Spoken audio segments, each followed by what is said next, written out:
in that comment box is, are you doing the YouTube thing now?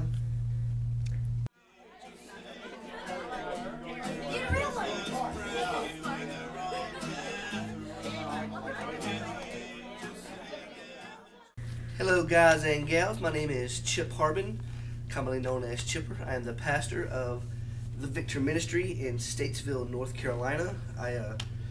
We have our Tuesday night Bible studies and get in God's Word and learn all about Christian community. I also travel and do evangelism all across the country and share my passion for the Lord. I'm a tattoo artist by trade as well, which is an interesting balance at times. But more than the Victor, I want to talk to you just a few minutes about Christ and what He's done in my life. Aside from structured, organized ministry, what He's done personally in my life, He's offered hope and joy and peace and contentment and a comfort. His grace and His mercy is hard to even put into words how good that is. I accepted Christ at age 13 in Helena, Georgia, and I guess on a convicting point, did very, very little for the cause of Christ as a teenager, as maybe some of you have.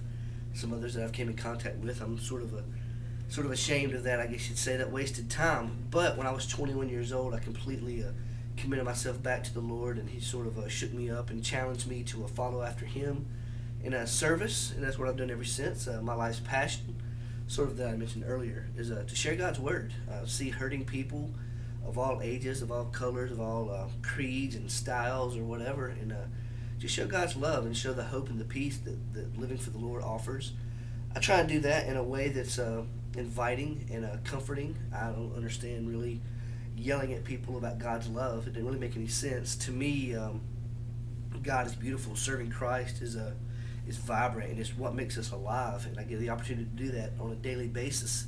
And it's a privilege. You know, I talk awful lot about prayer and the privilege that prayer is. We're living for God and getting a chance to share my life's testimony, sharing my heart with other people, is a privilege. It's an opportunity that I get, and I'm so thankful for it. I see God in everybody, in every situation, and try and capitalize on that and hope that people can see God's grace in their life, the forgiveness of sin and how important and beautiful that is. Just to share in Christian community and connection with fellow believers is so awesome to see how God works in different people's lives and on different ways with their talents and their abilities and their time. And for me, it's been an opportunity to kind of be I guess a ham, if that were God's taken a sense of personality, or I guess almost an arrogance. I don't know if that's the proper thing to say, but an opportunity to just be in front of people and take that beyond just being a clown or being in front of people or whatever, but really taking that and said, now I've given you a word. I've given you an opportunity to share your heart. I've given you an opportunity to share my love with people, and I try to do that in every setting I get a chance to, as much as possible, not just through my words, but one of the things that we talk about most often here at the Victor is not just offering lip service to God's Word and knowing all the right answers to say and knowing all those scriptures that we've memorized, all of those things which are good, but more than just that, it's living our faith, it's sharing our time, it's sharing our efforts, it's sharing our hearts with people. It's saying, hey, I don't know the answer, but I know that I can find a way. I don't know why these things happen, but I know that God's in them if we'll trust in that and we'll believe, and trying to live that out openly and honestly and purely, with our hearts, with our minds, with our hands.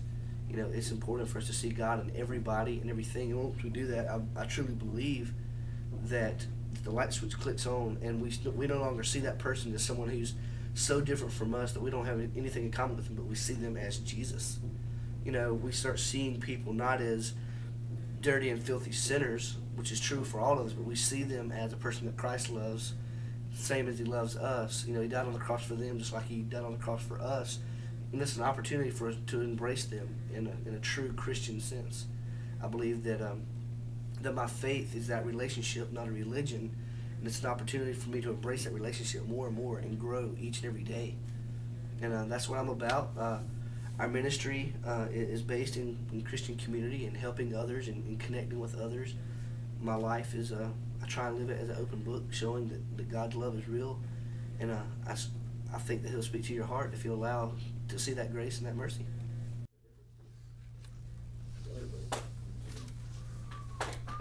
See you later. All right, man.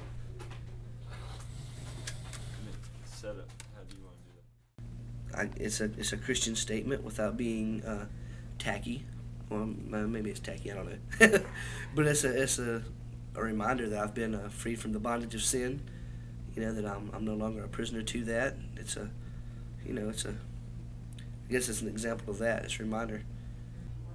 You haven't accepted Christ, it's very appropriate for you to say this. But if you're a Lutheran, accepted Christ, you're not in bondage. Wow.